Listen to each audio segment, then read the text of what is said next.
couple quick announcements. We've got a lot of events that we throw between the Stockton area atheists and the Stanislaus humanists. And if this is your first event of the kind coming to our group, can you just raise your hand? I'm just curious how many new people. Fantastic. That's almost half of you guys. So welcome to our two groups. Yeah. We have all kinds of events, and I encourage you tonight to go online and check out our pages on meetup.com, and you can just do a search for Stockton Atheists or Stanislaus Humanists. There are brunches, there's book clubs, there's movie nights, there's drinking nights, there's all kinds of stuff. And coming up, we have these colloquiums every other month right here at the Manteca Library.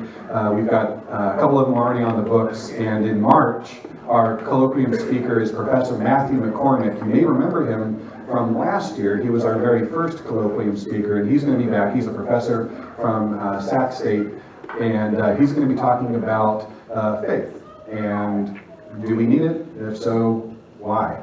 And I think I know what his answer is on that, but I'll let him speak for that. Anyway, so that's going to be on 3/18, March 18th, 7 o'clock, 7:15, right here, and there's always a dinner ahead of time. So all that information's up on our website. But now I'd like to introduce our next speaker, our second of the three today. Glenn Branch comes from near Sacramento, but from the NCSE, the National Center for Science and Education, out of Oakland, California. And like I said earlier, it's their mission to make sure that evolution and now climate change are appropriately taught in our schools. And I just have to hand it to you guys and Eugenie Scott, who was formerly with the NCSE, for doing such an amazing job upholding the standards that we need for our youth to understand what evolution is and to make sure that they're teaching it in our public schools without the controversy that some people like to introduce. And so here to tell us a little bit about their progress in the last 90 years of evolution in public schools, Mr. Glenn Branch.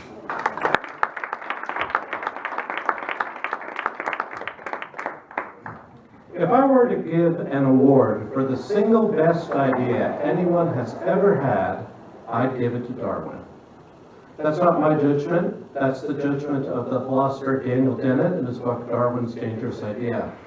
I was once inclined to agree with him myself, and then Trader Joe's started selling sweet sriracha uncured bacon jerky. Be that as it may, when it comes to the sciences, evolution still beats specialty bacon. As the great geneticist Theodosius Dobzhansky famously said, nothing in biology makes sense except in light of evolution. When a recent poll found that 98% of American scientists accept evolution, nobody was particularly surprised. But, of course, not everybody is on board with evolution. The same poll found that only 65% of the American public accepted evolution, with 31% preferring humans have existed in their present form since the beginning of time instead. Different polls vary somewhat, but the disconnect between the scientific consensus and the public remains. And this is a disconnect that manifests itself not only in individual ignorance and denial, but in attempts to influence public education. That's kind of odd, right? When scientists overwhelmingly accept the principle and regard it as central to a major scientific discipline like biology, you'd think that people would be okay with it being taught in biology classes. And yet, right now, as I speak, there are laws on the books in 4 states, Kentucky, Louisiana, Mississippi, and Tennessee, that undermine the teaching of evolution in the public schools in various ways. 5 states, Indiana, Missouri, Montana, Oklahoma, and South Dakota, are currently considering similar laws. Even in the absence of such legislation, the situation is unsettling. A rigorous national survey of public high school biology teachers conducted in 2007 revealed that 6 in 10 of them were teaching evolution half-heartedly or less than forthrightly, and 1 in 8 was presenting creationism as though it were scientifically credible. How on earth did this happen? Well, if I may indulge in a third quotation, the biologist Darcy Wentworth Thompson is supposed to have said, "Everything is the way it is because it got that way." It turns out he didn't say that, but whatever. The point is, to understand the current situation, it's necessary to understand how it came about from the past. So, 100 years ago, in 1915, there really wasn't any controversy about the place of evolution in public school science education.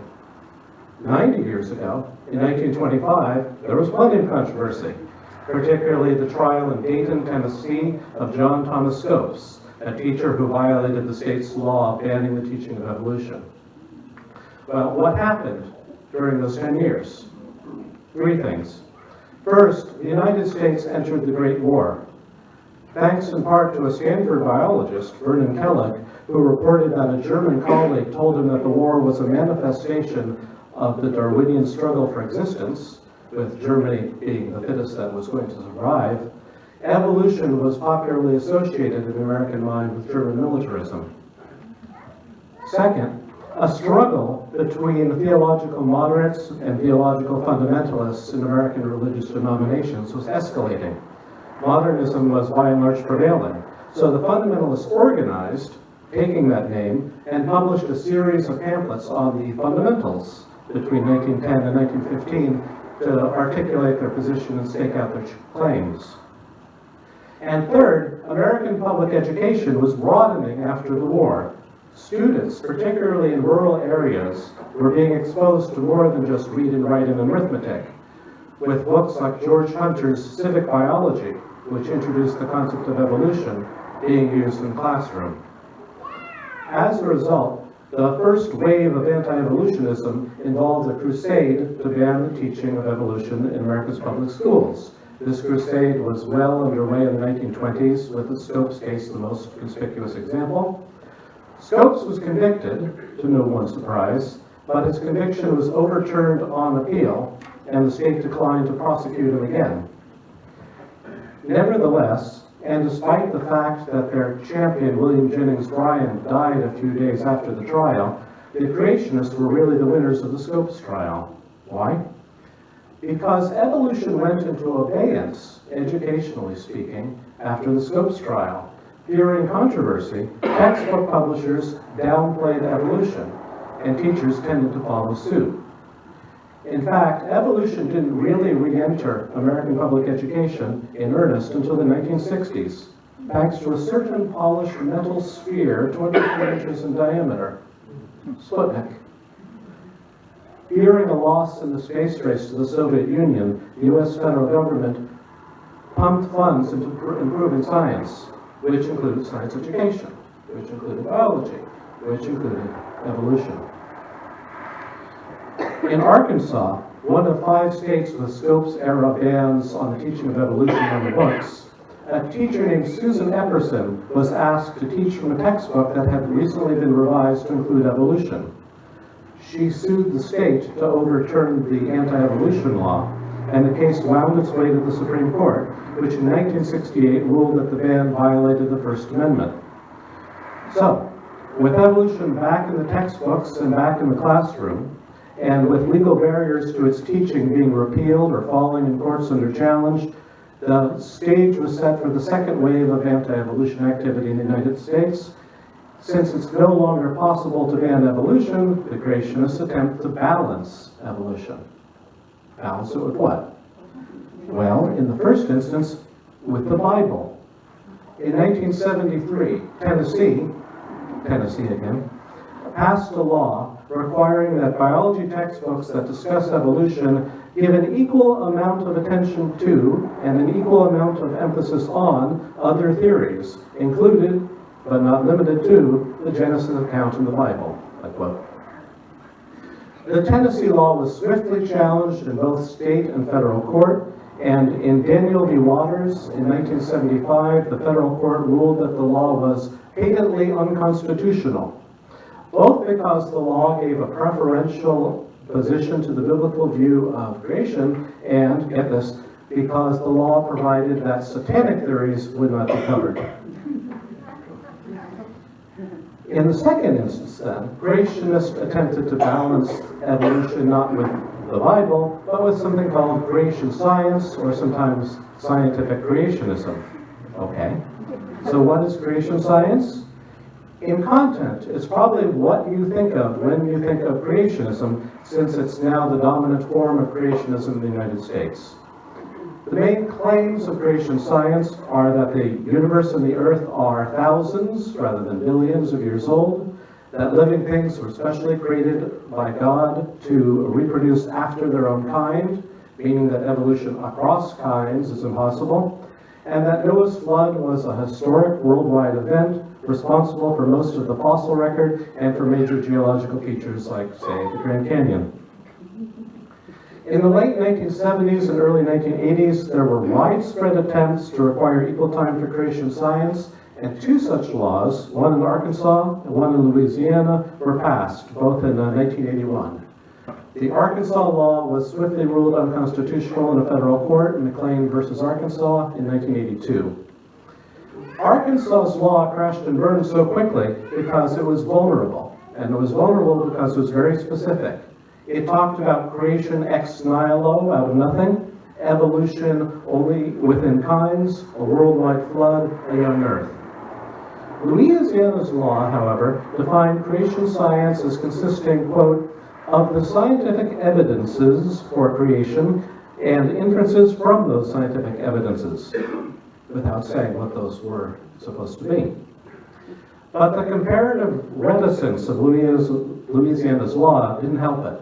When the challenge to its constitutionality eventually hit the Supreme Court in Edwards v. Aguilar in 1987, the Supreme Court ruled, the act impermissibly endorses religion by advancing the religious belief that a supernatural being created humankind. Wham. The wham was an editorial edition. It wasn't actually. You knew that. So much for creation science. Still, the idea beckoned of further disinfecting creationism of its overtly religious content. So in the third instance of the strategy of balancing the teaching of evolution with something else called intelligent design was concocted. Understandably, it's harder to pin down than creation science was. At bottom, intelligent design is about finding something that can be billed as a scientific alternative to evolution that will survive constitutional scrutiny. So its proponents deny that their view entails any particular conception of the designer. It could be God, they say, but it could be aliens from outer space, or perhaps time travelers from the far future. I am not making this up. For similar reasons, the intelligent design movement strives to maintain a big tent under which all kinds of anti-evolutionists are welcome to shelter, and that includes young Earth creationists, old Earth creationists, ultra-Orthodox Jewish creationists, Islamic creationists, Hare Krishna creationists, New Age creationists. Yes, creationism comes in many flavors. So, the intelligent design movement takes no official position on the issues that divide creationists. Maybe the Earth is 4.5 billion years old, maybe it's 6,000 years old, maybe, as with the Hare Krishna creationists, it's trillions of years old. Whatever you like, as long as you reject evolution, is fine with the intelligent design movement. The central message of intelligent design, though, is that somewhere, at some point in time, some intelligent agent somehow did something, for some reason, to affect the history of life, somehow. You laugh. Given that most students in American public school science teachers will have notions about where, when, who, how, what, and why, the intended and likely upshot of teaching intelligent design is clear: to promote creationism. Now, intelligent design received a serious setback in 2005. The previous year, in Dover, Pennsylvania, the school board's attempts to get equal time for creationism mutated, eventually, into a policy that, quote, students will be made aware of gaps/problems in Darwin's theory and of other theories of evolution, including but not limited to intelligent design. 11 local teachers filed suit. The case was dubbed Kitzmiller versus Dover. The plaintiff's legal team decided to have Tammy Kitzmiller as the lead plaintiff. in part because she had a child in the 9th grade biology class who would be directly affected by the policy, and in part because of her good, solid Pennsylvania Dutch surname, Kitzmiller. After a trial occupying a biblical 40 days with extensive expert testimony, the decision came in. The judge, a George W. Bush appointee, by the way, found that the school district's policy violated the United States Constitution because intelligent design fundamentally represents a religious belief. The decision was issued on December 20th, 2005, so it was a Merry Kitzmas for the plaintiffs. That wasn't the end of intelligent design. Just last year, there was a bill in Missouri that would have required equal time for intelligent design in the state's public schools. But despite the trend of finding more and more secular-seeming forms of creationism to balance the teaching of evolution, it seems that intelligent design has got to be the end of the line. You can't get a lot bigger. That's why we're now entering, in fact have been entering over the last decade, a third wave of anti-evolution strategy in the United States, in which it no longer being possible to establish formal policies either banning or balancing the teaching of evolution, it's necessary to try to establish policies belittling evolution. It has to begin with a B, obviously. Catchphrases associated with this belittling strategy include theory, not fact, teach the controversy, academic freedom, evidence for and evidence against, scientific strengths and scientific weaknesses, critical analysis, and so on. All of these appeal to secular considerations and Enlightenment values, but there's a darker agenda behind them. I'm not claiming that these are new catchphrases or even that this is a new strategy. Clearly not. Take, for example, theory, not fact.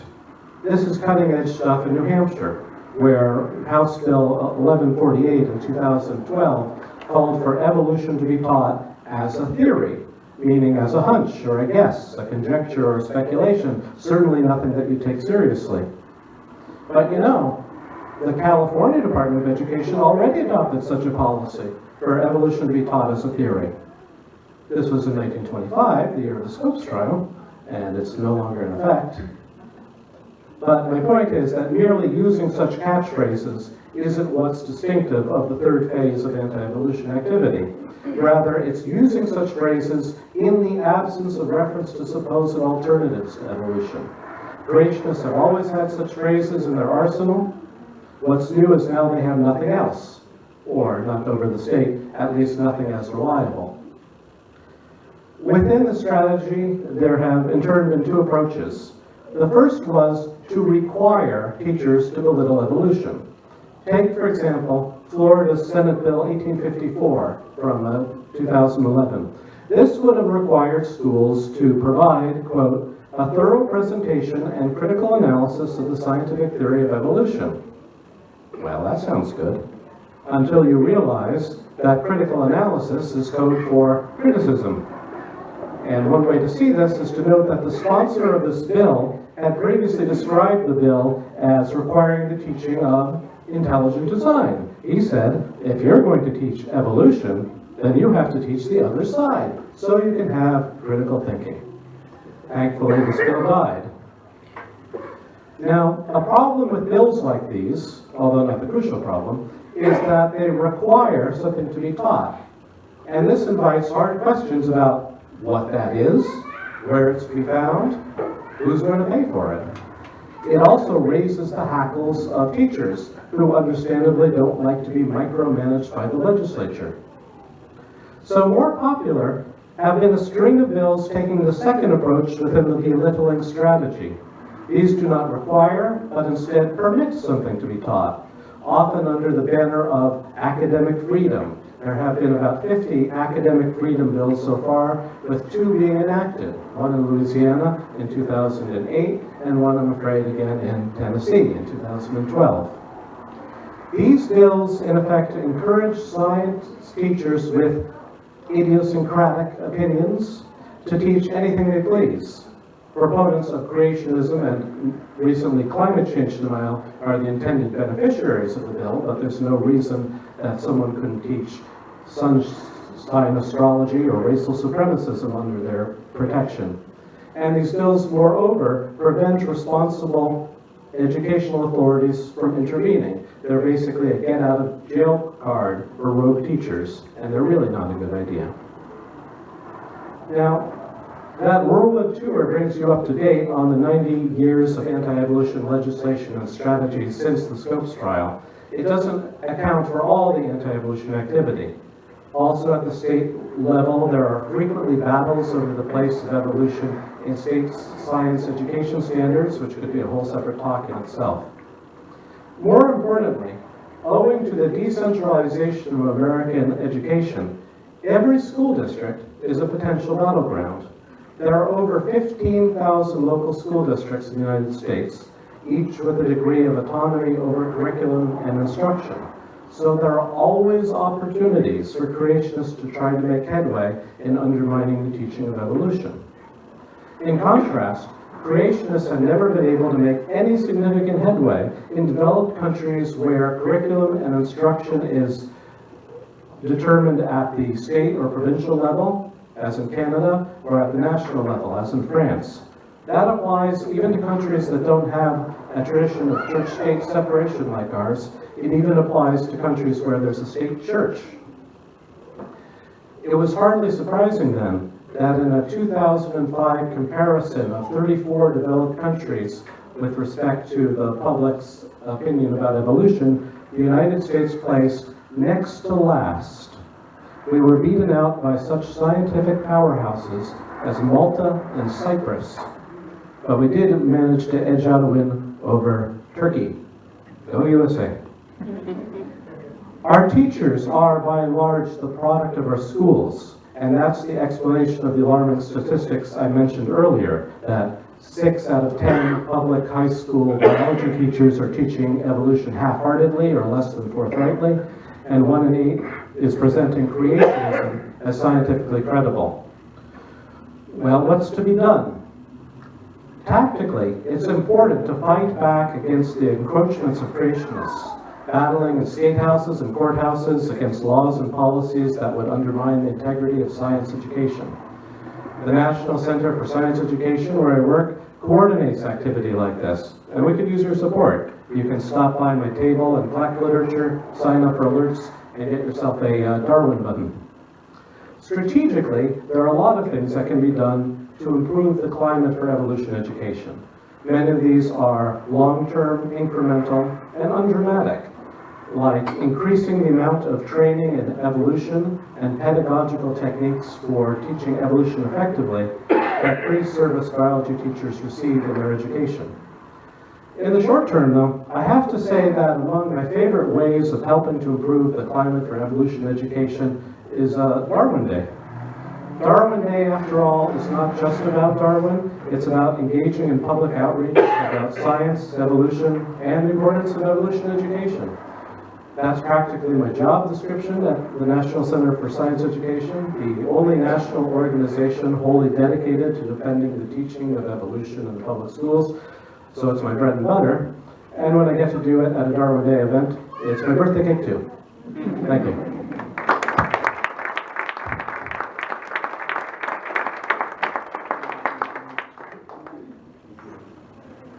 Thank you one more time, Glenn. And I do encourage everybody, when you get a chance, please go to ncse.com.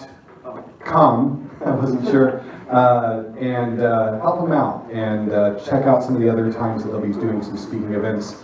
There are quite a few just here in Northern California. So we are going to take another